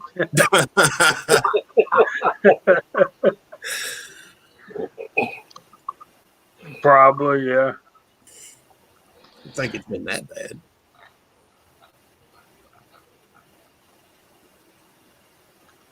Yeah, there you go. Stop for a Chico. sheep crossing. Jerry, at least you're going to go get warm, buddy. I'm glad for you. Yeah. So I Nothing guess worse it than is being about time for, yeah. Chico, do that voodoo that you do so well. All right, let's see. I'm trying to move stuff back around. Look like 33 of y'all watching. So we appreciate everyone stopping by, hanging with us, interacting back and forth. Let's see. You know what I didn't do earlier? I'll do it now. K24 out there, West Covina Dodge, Georgia Boy 44, Uncle Jim, Blue Hiller 260, Uncle John, Idaho Rogers, Signal Soldier 31, Jerry 1911, stuck out there in the cold, hopefully on his way to warmth. I say Blue Hiller, KFW, hey brother, Georgia Boy, GGW Reloading, Larry Palmer, Broke Loader, Mario Molson, Alabama Reloader, Preacher's Day Off's got new internet, fiber optic. Um, James Pollard, AR Gun 1776. Let's see, JCM 45, and James Pollard. And I even seen Fuzz out there earlier. Y'all didn't stir him up. You must always stir up Fuzz if you see him. So, but I seen him out there earlier. You got to So poke the bear. thanks everyone for joining, man. Hanging with us. Sometimes we don't have topics. We just easy bake oven. We just go with the flow. So but we appreciate all the comments and questions and stuff like that. Ocean helped me out because he answered my question because I was trying to find out if anybody had both of the kits because I didn't want to purchase it and be like couldn't use it. So but that helped me out that he said Al is now making that adapter. So in the future I may do that with get an NOE size and bushing because I like that increments. It goes up 1,000. So so I appreciate everyone hanging with us, all our guests, brother Chris, OCD Outdoors and brother Ocean. And I will shoot it to see. I have to be different. I have to make them mess up. So I'll shoot it to OCD because that way he'll have to point to somebody and it's got to go. So the first person is easy. I can go anyway. So yes, thanks for having me on again. Definitely appreciate it. Work. We'll be out hunting tomorrow, and like I said last week, we cannot hunt in Maine on Sundays. So if work is available on Sundays, then I might go to work. If not, then I'm gonna go to the range and test out these burger hunting bullets for my 6 Creedmoor. But that's about it. So definitely thanks for having me. Thanks for everybody joining on the in the chat. I can't see the chat because I'm using my phone and I don't have another one to watch the chat, but definitely appreciate it. So we'll go down to this way, Ocean. Okay. There we go. Well, thank you again for the invite. It's always fun to join you guys. It was fun today. We covered a lot of interesting topics between scopes and also resizing dies. And whatever else came along, and thank you again. And for me, tomorrow most likely I'll be reloading some 350 Legends. I can go to the range, so that's what I'll be doing. So now to Kyle, if Kyle is there. Well, you just took the easy route, didn't you? Oh, it was great to see everybody tonight. Had a great time. And yes, Georgia Boy, you got here late. You know, we start every Friday night at 8 o'clock, and you live in the same time zone, so there's not a whole lot of math there. Anyway, it's great to see everybody. Glad y'all stuck around. Hope everybody has a great weekend. If you can and you've got the equipment, go load up some ammo and give you a good reason to clean some guns. Other than that, Jamie, wrap it up, brother. Could I go one more time, Jamie, before you go? I got something. Absolutely. Because we still got about 10 minutes. So look, I did a video yesterday, day before yesterday. I forget, but look, let me tell you, everybody who, if you completed what I was asking to do in that video, I appreciate it. So those of you who don't know, Olight was having a flash sale.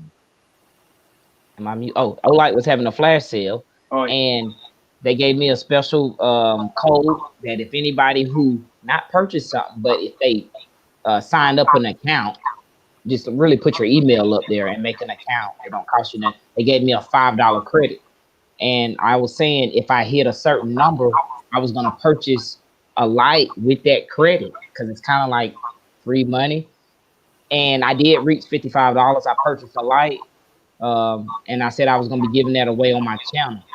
I was hoping to get like 70 inches. I could have bought like 7 lights and gave them away, right? But I did have a community member who's on YouTube and he's also on Instagram. He threw in something, so I'll probably be giving away that on this channel. So I got at least 2 Olights to give away. So so I appreciate everyone. I know Uncle Jim. I shouldn't call no names because I can't remember everybody who went on there. I know Jamie went on there, Kyle went on there, and everybody's not on Instagram, but I did post it on Instagram and Facebook. I mean, not Instagram and YouTube. Woo, it's been a long week. So I appreciate that. I will be giving away those lights when I get them in the mail. So nice. I appreciate everyone. And I'm done. So I do not have a weapons light of any kind. Now that we're done, I'll blow it up where people can actually see us. Won't y'all say something to me when I do stupid stuff? Oh, then nobody else could talk, right? Anyway, so I do have a box full of 350 Legend Julio loaded up, and I can't wait to get to the range to try that out. I'm deer hunting in the morning. 270 Winchester. Thanks for being here, Floyd. So yeah, we'll see what happens. Maybe I can get some video of a deer. So looking forward to that. But problem with I have is before I go deer hunting, the night before I get so excited. I have trouble going to sleep like a little kid going to the fair the next day, So right there with you. I stay up half the night excited. And by the time I fall asleep, the alarm clock goes off. I get up, make coffee, jump in the shower, run to the woods, and get up in a tree stand and go to sleep. I'm about to say, go back to sleep. And, you wake up and there's deer all around you, and you're scared to pick your rifle up. Because Jamie, when you're out there in the woods, it's so peaceful. It's so easy to sleep when you're out there in the woods. I mean, yep. You don't hear traffic. Nothing. You get the nature, and very relaxing. I can relate to sleeping in the woods. Yeah. I got this Barco that's got a hood on it, and when I put that hood up, it's done. You get good toasty warm, I'm going to be asleep. I got stories about that. I had the arm rail up. It was cold. I was probably about 15 years old, maybe 12. I don't know. I was young. And same situation, couldn't sleep. Got up, got in the tree stand, and just laid over my rifle and went to sleep. I woke up. There's a beautiful deer in front of me. And I'm like, ooh, ooh, ooh. So I grabbed the rifle, and my breath had done froze the scope up where I couldn't see anything. I was like, oh, it was real cold. But yeah, that's my funniest story. I've got a couple. I shot 2 deer with 1 bullet before. I was aiming for the 6-point behind her, but she stuck her neck up at the wrong time. Yeah, so yeah, that's one of the things I do is when I first get up there, I get settled in. I carry my jacket, and I don't know if y'all do, but I carry my jacket on my backpack, strapped on my backpack, and I don't put my jacket on till I'm sitting in the stand and start getting cold. So when I first get in the stand, get everything situated, got my pack strapped to one thing, and then my rifle's ready, and usually I'll go ahead and rack around in the chamber and keep the safety on. And then I get my phone out and start reading my Bible. And that's always the best time for me because about the time I finish what I'm reading, the sun starts coming up, the birds start playing around, the squirrels start jumping around and barking. It's just a beautiful thing to sit there and uh, watch God's creation come to life every morning. It's a wonderful thing. And I do not, Georgia boy. This is what I keep in my backpack. There we go. So yeah, I gotta put some of them in my backpack That's all you need out there in the deer stand is grain and a bottle of water and just get ready. And the rut should be hot tomorrow because like I said earlier, it's been hot. It's colder right now than it's been in a week in Georgia. So it's supposed to be in the low 40s in the morning in Atlanta. So it'll probably be in the high 30s here. And it's supposed to get up to about 60 tomorrow. So I think we'll see lots of rutting activity. But anyway, we got to go. Y'all need to get on with the rest of y'all's weekend. No, James, no boiled peanuts. No boiled peanuts. There you go, Uncle Jim. Old Testament for hunting. Actually, I'm hooked on the Gospel according to John, Uncle Jim. It's my favorite book, and I love that book. But that's what I'll be reading in the morning, Lord willing. So we're going to get out of here and let you guys have a good rest of your weekend. We're in touch, so y'all be in touch. Check us out on the Georgia Shooting Connection on what is it, Chico? Instagram, and you can Discord. also email us at georgiashootingconnection@gmail.